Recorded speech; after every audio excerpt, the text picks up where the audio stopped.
শিরক থেকে বাঁচার দোয়া। আসসালামু আলাইকুম ওয়া রাহমাতুল্লাহি ওয়া বারাকাতুহু। শিরক থেকে বাঁচার দোয়া ঈমান নষ্টকারী সবচেয়ে বড় গুনাহ। মালিক ইবনে ইয়াসার তাআলা আনহা থেকে বর্ণিত, উনি বলেন, রাসূল সাল্লাল্লাহু আলাইহি ওয়াসাল্লাম আবু বকর তাআলা আনহাকে বলেছেন, সেই সত্তার শপথ যার হাতে আমার প্রাণ, শিরক পিপীলিকার পদধ্বনির চেয়েও সূক্ষ্ম।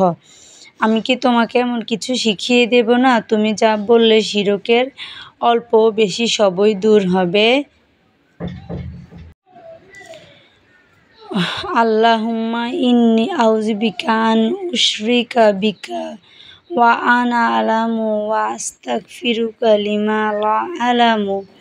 অর্থ: হে আল্লাহ, আমি জ্ঞাতসারে আপনার সাথে শিরক করা থেকে আপনার নিকট আশ্রয় চাই এবং অজ্ঞতাসারে শিরক হয়ে গেলে তার জন্য ক্ষমা চাই। আল্লাহ হাফেজ। আসসালামু আলাইকুম ওয়া রাহমাতুল্লাহি ওয়া বারাকাতুহু। আল্লাহ তাআলা আমাদেরকে শিরক থেকে বাঁচার জন্য সবাইকে হেফাজত করুক। আমিন।